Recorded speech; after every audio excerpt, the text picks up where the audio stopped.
Oh, we actually have some Eldlich action for you today. Don't worry, we have Strikerpai, and as well as the good old Cyber Dragon level 5 piles. You guys smash the crap out of that subscribe button so you guys don't miss out more. We're coming off of OTS Championship weekend here, and some people were cooking with some decks that really shouldn't be creeping around in the format, but that's okay because sometimes these little specialty decks actually get the chance kind of show up. And obviously, seeing Eldlich kind of popping up and being a surprise challenger, that's what we're basically here for. Now, you're playing 30 trap cards in here. One of the trap cards is the Garden of Talstones. Now, while you control 5 cards in your spawn trap card zone, any battle damage a player takes is halved. And once per turn, you can activate 1 continuous trap card the turn it was set. And then during the standby phase, reveal 5 continuous trap cards from the deck with different names. Your opponent randomly picks one for you to set and then shuffle the deck. This is actually pretty impressive, but I mean, like, this is just going to be a revolving door of, Apophis control. You're going to use the Eldlich stuff basically because they're continuous as well in some of the degrees. And then it's just going to be, whichever floodgates that I can kind of just throw at my opponent to get to stick around, which is essentially what we want to see here. We want to see, good control options, getting the chance to get things going, which is good. Post side deck, I see we get to see Discords coming in here. The fact that we've got a lot of good coverage here, just in the world of continuous trap cards, is actually pretty nice. Now, obviously, you're playing 2-man with the mark. I think having 2-man with the mark is fine. You're basically navigating underneath like an Eldlich style control deck while also still trying to use like the same good tools that we've seen established, with Eldlich. So basically, I mean, this is kind of cool. Also, we have the Wandering Titan of Tartaros down here.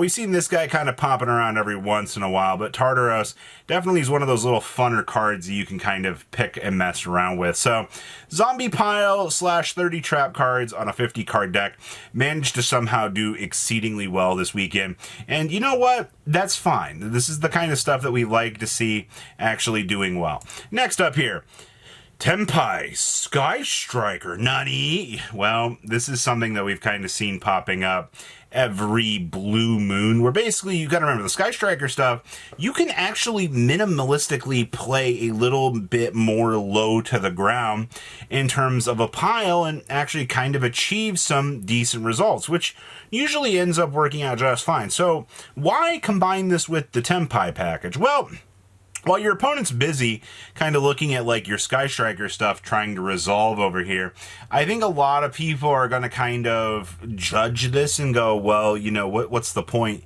doing this, baiting hand traps? Because the minute that I can resolve this OTK package is going to be the exact moment my opponent's going to get closed out of the game and they're going to go, oh crap, what am I supposed to do here? Well, that's kind of the point here, right? When you close out the gap immediately with this and you've already set the tone of control, or basically the OTK, it's good. Now, there's even more to this deck than, just that. We also have some Buster Blader shenanigans in here.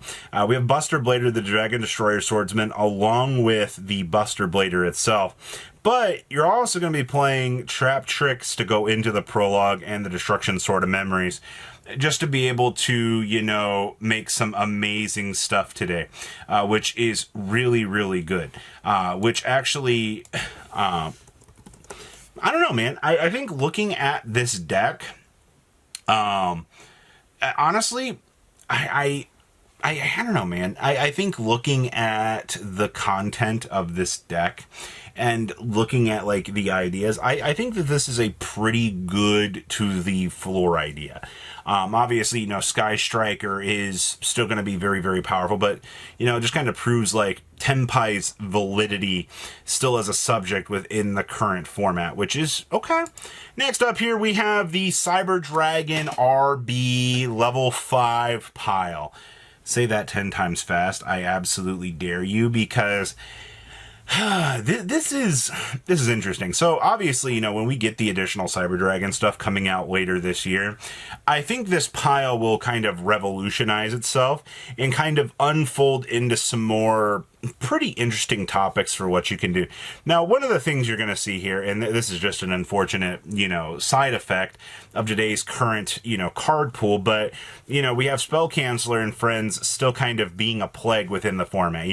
Spell Canceller, the main deck. Down here in the side deck, we have Archlord Christia showing up. So you know, these floodgate monsters that are popping up more and more are definitely turning into more and more problems, as we've seen. Also, River Stormer here being a free little bridge for you to get to some of this other stuff is nice.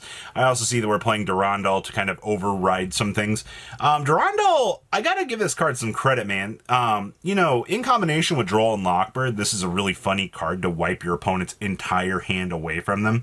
Which, you know, it's one of those things, it's like, all right, well, if we can get, like, the good control side of things set up to be able to, like, wipe their hand and then get set up for, you know, what's coming, it's good.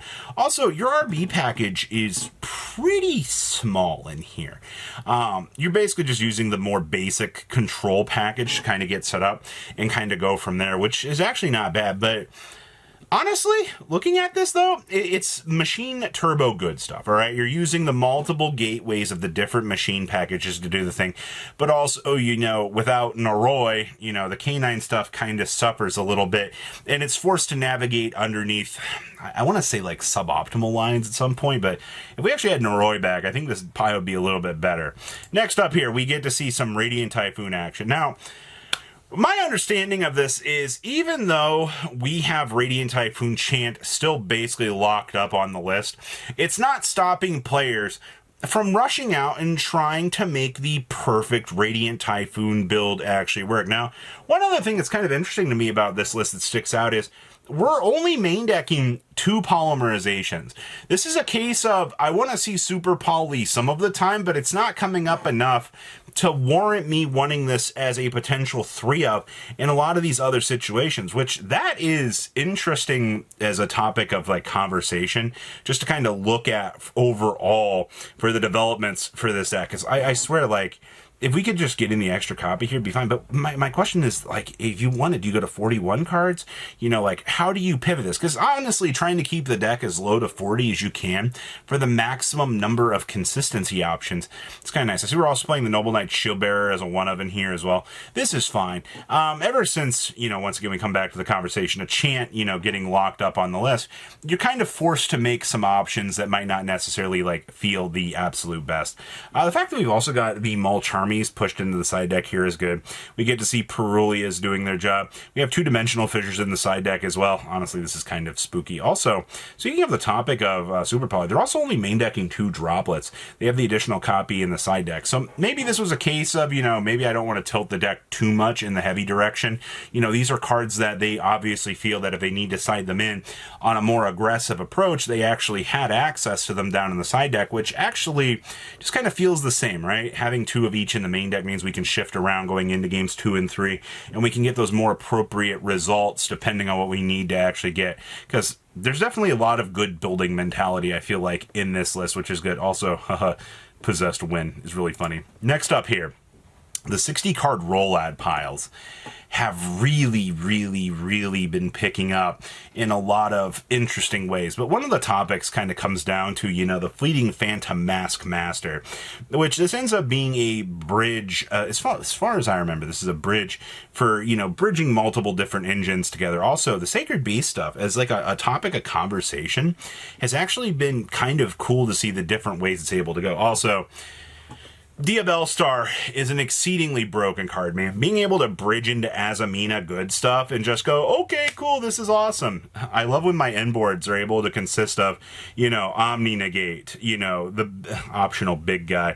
You know, we also have Thunder Dragon Colossus. I love Floodgates, man. This is exactly what modern era Yu-Gi-Oh! Has kind of turned into. It's turned into a pivoting point of absolute craziness. And also, you know, we have the Charmer Quartet in Bloom, Firewall, Protect Code Talker. We have the Zenith Twins, all of the broken cards that we are very used to seeing within the extra deck Formioli are all here. But this is a key example of what needs to kind of be fixed on the next list, because having too many engines running together here is kind of turning into a little bit more troublesome of a thing than you would kind of expect for the game. So OTS Championship Weekend was pretty cool. We got to see some very interesting decks coming out of the woodwork, a lot of good different little control options, and honestly, seeing different things kind of showing up on the meta, I think is a good thing. It makes this format not look so bad. You guys have a good rest of your day and stay absolutely safe out there, all right? Patrons! Thank you.